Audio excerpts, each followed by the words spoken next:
Next up for Liverpool, it's Arsenal away on Wednesday, and Arsenal themselves in great form. 5 straight wins. They've taken, 28 points from the last possible 33.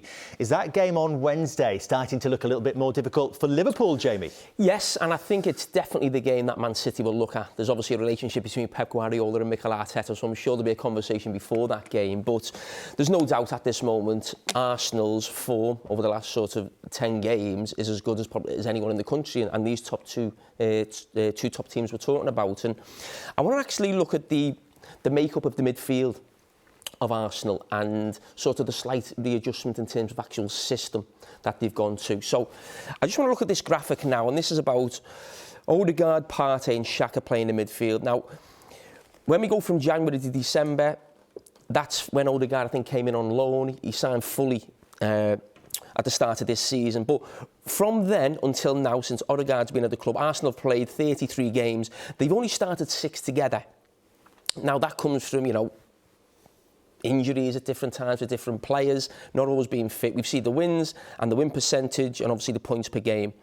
But we actually go onto this right side from December to present now where we are. I think this comes on the back of maybe, the Everton result or the Manchester United result, around about that time, that this 3 players got put together in a 4-3-3 system. And you can just see the actual difference. The starts there, the Arsenal wins, the win percentage is absolutely fantastic. And I just want to look at the clips, and I want to look at the first couple of goals at Watford. And what it's reminiscent of is Pep Guardiola, who's obviously got a huge influence on Mikel Arteta. And we highlighted this last week in the Manchester derby, where Manchester City so often have those 5 players across the pitch, spread you really wide. But what I'm really wanting to look at is the positions of the number 8s, of Odegaard to that right side and Xhaka playing to that left side and playing really high. And then Partey is really deep and at times isolated on his own in that position. So it's very reminiscent of Bernardo Silva, who we'll see tonight, Kevin De Bruyne and Rodri a lot deeper. I just want to see the problems it causes opposition teams when we get players in these positions. So obviously they're playing Watford, and that position obviously between the lines keeps coming across. Actually, you see Lacazette as well. He's very deep, very reminiscent of where we see Phil Foden at times.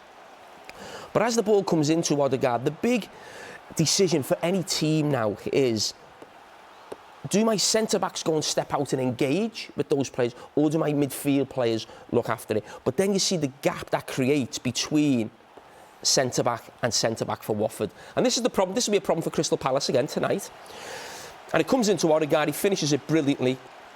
And as we see so often with Manchester City and here with Arsenal, you end up with those 5 players all in the box, and it's that front 5. And Xhaka's now joining that sort of normally what you'd see a front 4. Really interesting here again, the role of Lacazette. He's actually deeper than Xhaka and Odegaard in these positions.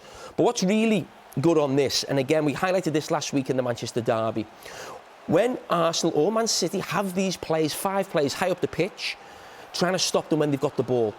But what happens now when you lose the ball? They're in a position to win it back really quickly because of how high they are up there. So you see, Saka wins it back, then it's just brilliant football. But again, you see those 5 players high up the pitch. But now what I want to look at is them defensively, and a couple of clips from yesterday. And over the last sort of 11 games, or certainly since this run's been going on, you've only conceded 7 goals. So it's again very reminiscent of Manchester City.